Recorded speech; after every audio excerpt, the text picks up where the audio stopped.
Hey everyone, let's dive straight into this explainer. Today, we're going to crack open the black box of borrowing.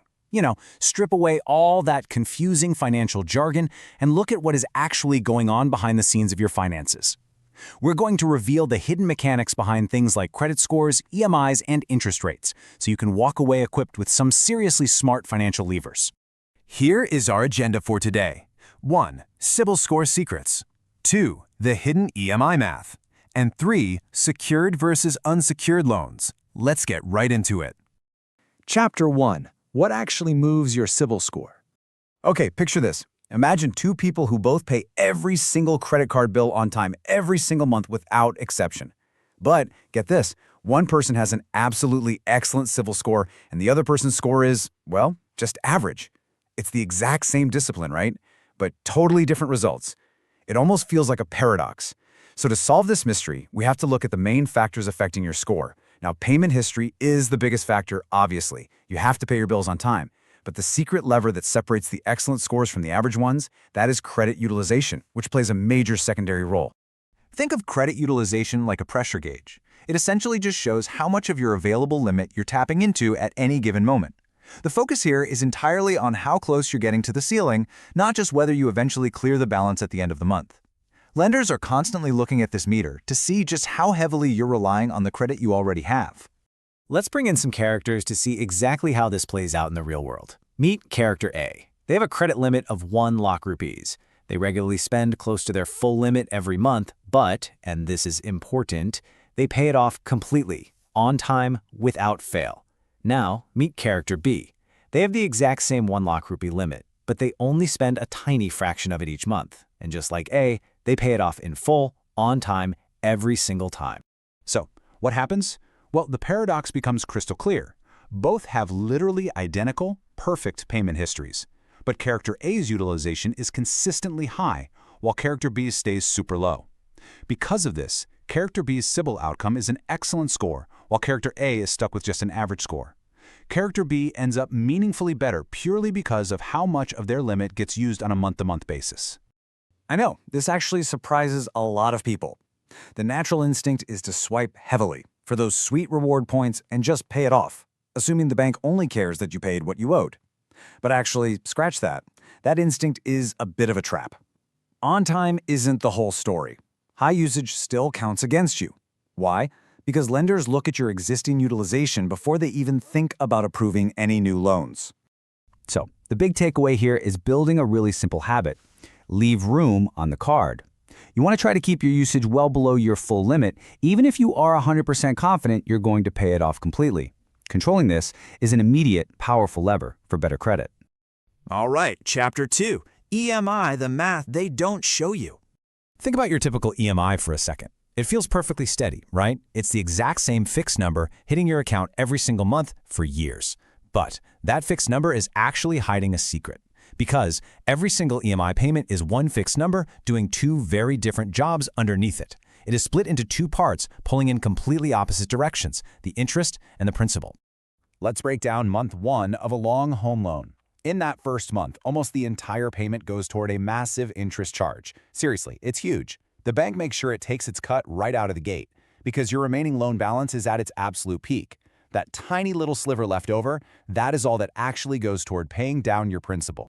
But now, fast forward, say, a decade or so into that exact same loan, the math flips completely upside down. The total remaining balance has shrunk a lot over the years. And because the balance is smaller, the interest calculated on it is way smaller. So for that late-term EMI, that exact same fixed amount now covers a tiny interest charge and heavily pays down the principal instead. When you put these loan stages side by side, you can really see the illusion at play. The total EMI amount is identical. Month 1 is fixed, late term is fixed. But in month 1, the interest portion is very high and the principal is very low. In the late term, it's the exact opposite. Interest is very low, principal is very high. Those identical payments made years apart are doing completely different jobs because the split is constantly shifting. And understanding this shifting math reveals a massive financial hack. Early extra payments count more. Paying extra early on, even just a small lump sum, meaningfully reduces the total interest you pay over the life of the loan. Why? Because early principal reduction permanently shrinks the entire balance that all your future interest gets calculated on. If you have ever wondered why your loan balance seems to barely move in those first few years despite paying every month, this is exactly why. The timing of your prepayment matters immensely. The balance moves really slowly at first, so paying extra later does far less than paying extra early. By the time you pay extra later on, the remaining balance is already much smaller anyway. Timing is literally everything here. Moving on to Chapter 3, Secured versus Unsecured Loans. All right, imagine two exact same loan applications for the exact same amount of money by the exact same person, but one comes back with a noticeably lower interest rate. How does that happen? Well, the hidden difference isn't your CIBIL score. It is whether the loan is secured or unsecured. A secured loan is backed by collateral, like a house, gold, or a fixed deposit, and the lender has a legal claim to that asset. An unsecured loan has no asset backing at all. It's backed only by your income and your credit history. It essentially boils down to a brutal but very simple equation. Risk to the lender equals cost to you. The massive gap in interest rates between these two categories is completely driven by whether the bank has a tangible asset to fall back on or just a promise that you will repay them. Let's compare Loan A, a gold loan, versus Loan B, a personal loan, for the exact same borrower. Loan A has collateral, the gold, so the lender risk is low, which means you get a lower rate. Loan B has zero collateral. The lender risk is high, which directly translates to a much higher interest rate for you. This risk dynamic completely dictates how loans usually categorize. The cheapest options are usually home loans and gold loans, specifically because they are secured. On the flip side, the most expensive ways to borrow are things like personal loans and credit cards, because they are unsecured and carry higher risk for the bank. Now, I want to be clear, unsecured loans aren't automatically bad. Sometimes you just don't have an asset to offer, or you need cash really fast and speed is the priority. But collateral lowers your cost. So before borrowing unsecured, you should always pause and ask yourself if there is an asset you could use to secure the loan instead.